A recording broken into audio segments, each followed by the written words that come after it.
ओम नमः शिवाय। यहाँ पर मित्रों मैं आप सभी के लिए मल्लिकार्जुन ज्योतिर्लिंग की किस प्रकार से स्थापना हुई यह कथा लेकर आया हूँ। कथा के अनुसार भगवान शंकर के दोनों पुत्रों में आपस में इस बात पर विवाद उत्पन्न हो गया कि पहले किसका विवाह होगा। जब श्री गणेश और कार्तिकेय जी जब विवाद में किसी हल पर नहीं पहुँचे तो दोनों अपना अपना मत लेकर भगवान शंकर और माता पार्वती जी के पास गए। अपने दोनों पुत्रों को इस प्रकार लड़ता देख पहले माता पिता ने दोनों को समझाने की कोशिश की, परंतु जब वे किसी भी प्रकार से गणेश व कार्तिकेय को समझाने में सफल नहीं हुए तो उन्होंने दोनों के समान सामने एक शर्त रखी। दोनों से कहा कि आप दोनों में से जो भी पृथ्वी का पूरा चक्कर सबसे पहले लगाने में सफल होगा उसी का सबसे पहले विवाह किया जाएगा।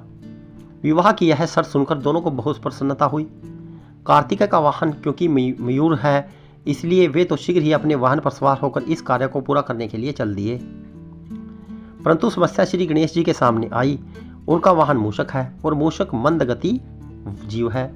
अपने वाहन की गति का विचार आते ही श्री गणेश समझ गए कि वे इस प्रतियोगिता में इस वाहन से नहीं जीत सकते हैं। श्री गणेश है चतुर्बुद्धि, तभी तो उन्हें बुद्धि के देवों का प्रथम स्थान प्राप्त है। बस उन्होंने क्या किया, उन्होंने प्रतियोगिता जीतने का एक मध्य मार्ग निकाला और शास्त्रों का अनुसरण करते हुए अपने माता पिता की प्रदक्षिणा करनी प्रारंभ कर दी।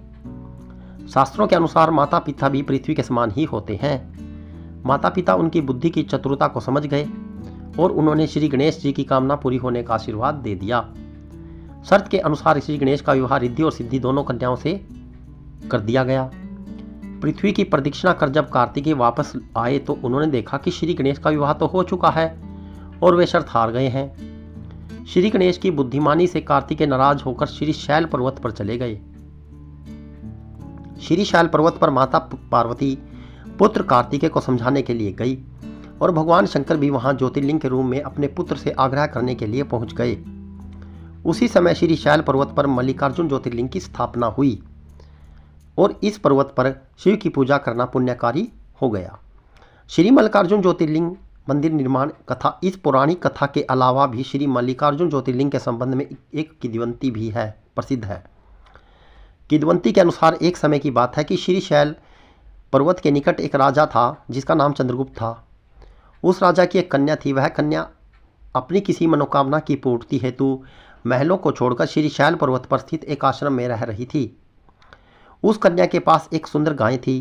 प्रति रात्रि जब कन्या सो जाती तो उसकी गाय का दूध कोई दूह कर ले जाता था।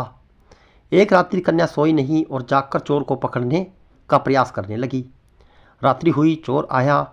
कन्या चोर को पकड़ने के लिए उसके पीछे भागी, परंतु कुछ दूर जाने पर उसे केवल वहाँ शिवलिंग ही मिला। कन्या ने उसी समय उस शिवलिंग पर श्री मल्लिकार्जुन मंदिर का निर्माण करवाया। प्रत्येक वर्ष यहाँ शिवरात्रि के अवसर पर एक विशाल मेले का आयोजन किया जाता है। वही स्थान श्री मल्लिकार्जुन ज्योतिर्लिंग के नाम से प्रसिद्ध है। इस ज्योतिर्लिंग के दर्शन करने से भक्तों की इच्छा पूरी होती है और वह व्यक्ति इस लोक में सभी सुखों को भोगकर अंत में अन्य लोकों में भी श्री विष्णु धाम में जाता है। मित्रों, यह मल्लिकार्जुन ज्योतिर्लिंग की किस प्रकार से स्थापना भगवान शंकर के द्वारा की गई, यह कथा मैंने आपको सुनाई है। यदि आपको अच्छी लगे तो शेयर जरूर कीजिएगा। राधे राधे, जय श्री श्याम।